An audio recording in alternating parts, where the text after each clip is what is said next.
and wonderful kind of topic. Yes, that's right. And one of the most beautiful topic about Philippine history is the first one. First Mass? Where do you think First Mass happened? I think first mas happened in Limasawa sa Binondo. No, I think it happened in Butuan, Cebu.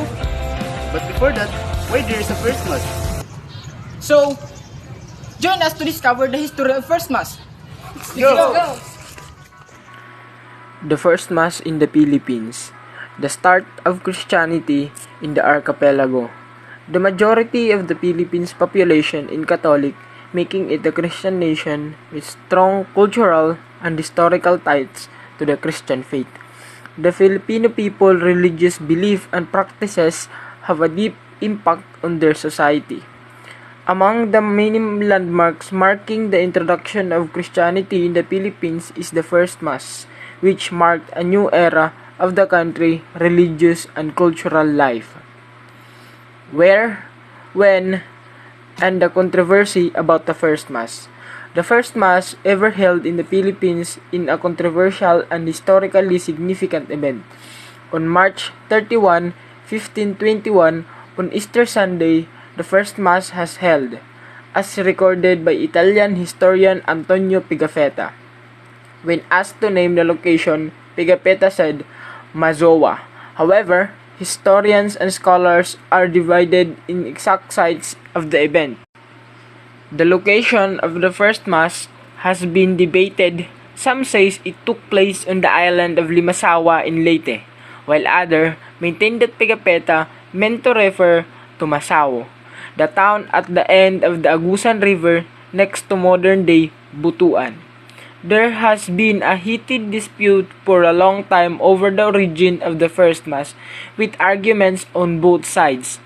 In 1521, Ferdinand Magellan and his company of Spaniards set off from Sanicar de Barmenia on the mission to find spice.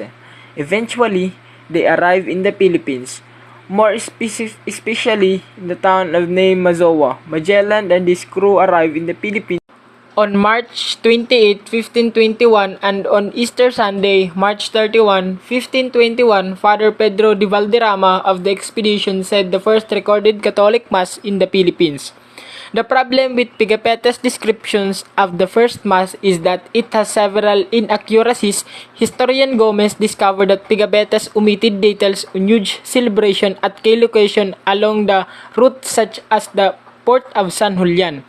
While on their journey to the west, Pigafetta recalled attending a Mass on Palm Sunday, April 1, 1520, but he made no mention of Easter.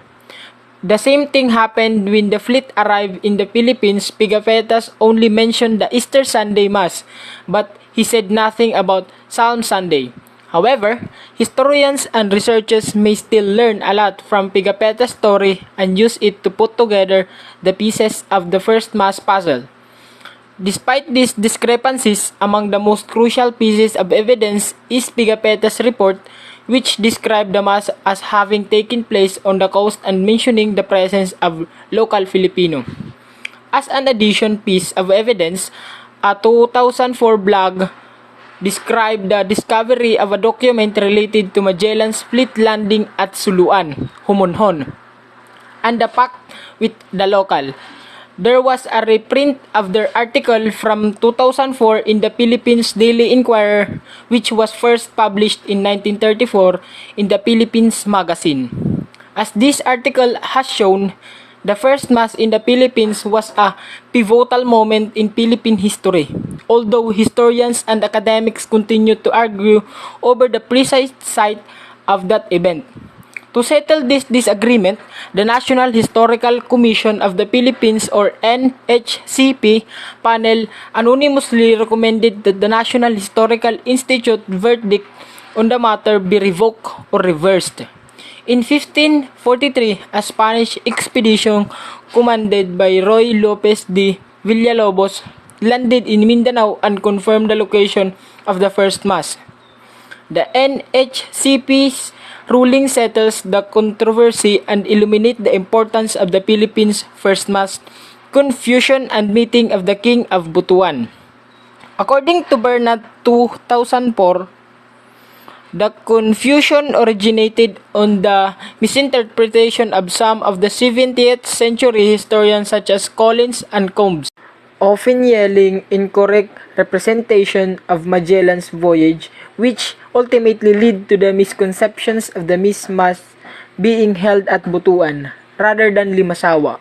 The writing of the previous historians failed to depict the correct route of Magellan's ship toward the Philippines.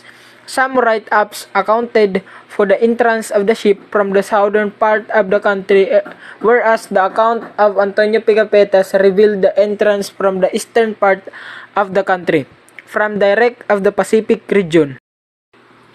Now, we concluded that the first mass was still a mystery, but the important thing is that we know and we have an idea on how the first mass happened, and we know the history about it. It doesn't matter whether in Limasawa or Butuan. The thing is it is our history and it's important in our culture. Philippine history is important because it teaches us about our identity as Filipinos. Philippine history is important to students because it helps us understand our identity as Filipinos. It teaches us about our country's past and how it has shaped our present. Now, our history allows us to be proud of our accomplishments and to learn from our mistakes. It also gives us a better understanding of the world around us and how we fit into it. It helps us understand our country past. Philippine history is important to students because it helps us better understand our country and where it came from. It also allows us to see how far we've come as a nation and the challenges we've faced along the way.